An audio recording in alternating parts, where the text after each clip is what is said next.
एक लड़का गाड़ी चला रहा था, तभी उसने अपनी गर्लफ्रेंड को किस किया। अगली ही पल अचानक गाड़ी अजीब तरह से झटका लेती है। ऐसा लगता है जैसे उसने किसी को टक्कर मार दी हो। लेकिन अजीब बात यह है कि जब लड़के ने गाड़ी रोककर आसपास चेक किया तो उसे गाड़ी पर खरोच का कोई निशान नहीं मिला। तभी उसकी गर्लफ्रेंड गाड़ी से बाहर निकली और गलती से उसका पैर फिसल गया। तभी उन्होंने कुछ अजीब देखा। चिलचिलाती धूप में जमीन पर बर्फ का एक टुकड़ा पड़ा हुआ था। ये एक रेगिस्तानी इलाका था जहाँ का तापमान कम से कम 30 डिग्री था। जैक ने गलती से उस पर पैर रखा और पाया कि जमीन पर सचमुच बर्फ थी। ये उनकी जिंदगी में पहली बार था जब उन्होंने ऐसी अजीब चीज देखी थी। उन्हें महसूस हुआ कि इस जगह पर कुछ तो गड़बड़ है, इसलिए वे गाड़ी में बैठकर वहां से निकलने की तैयारी करने लगे। लेकिन उन्हें नहीं पता था कि दूर से कोई उनकी तरफ देख रहा था। जैसे ही उन्होंने गाड़ी स्टार्ट की, एक काली कार उनके पीछे आ गई। वो बहुत तेज थी और पलक झपकते ही उनके पीछे पहुंच गई। जैक को समझ नहीं आया कि वो क्या चाहता है, इसलिए उसने ब्रेक लगाए ताकि वो आगे निकल जाए। लेकिन उसने भी अपनी स्पीड कम कर ली। वो भी आगे नहीं निकला। तब उन्हें लगा कि शायद वे किसी पागल इंसान से टकरा गए हैं। जैक ने मोड़ लिया और उससे पीछा छुड़ाने की कोशिश की, लेकिन वो काली कार कुत्ते की तरह उनके पीछे पड़ गई। इससे वे दोनों थोड़ा डर गए। उन्हें आगे एक सर्विस एरिया दिखा तो जैक ने बिना देर की अपनी गाड़ी वहीं मोड़ ली। किस्मत से काली कार उनके पीछे नहीं आई। उस काली कार को दूर रखने के लिए वे दोनों सीधे सर्विस एरिया के रेस्टोरेंट में कुछ खाने चले गए। लेकिन जब वे रेस्टोरेंट में घुसे तो उन्हें वहां भी कुछ अजीब लगा। इतने बड़े रेस्टोरेंट में सिर्फ 2 बूढ़े लोग थे। लिसा ने महसूस किया कि कुछ ठीक नहीं है और वो वहां से जाना चाहती थी, लेकिन फिर सोचा कि काली कार ज्यादा दूर नहीं गई होगी,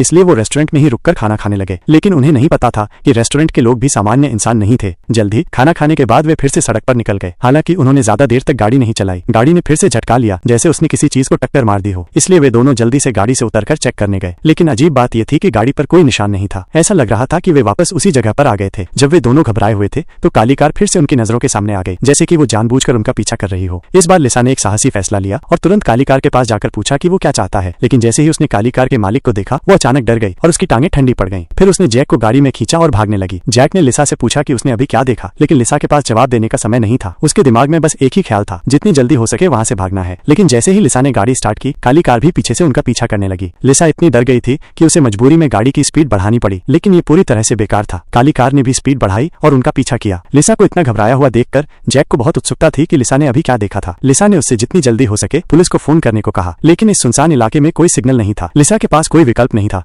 वो रोते हुए बोली कि काली कार का मालिक दिखने में तो हैंडसम था, लेकिन वो बिल्कुल भी सामान्य इंसान नहीं था।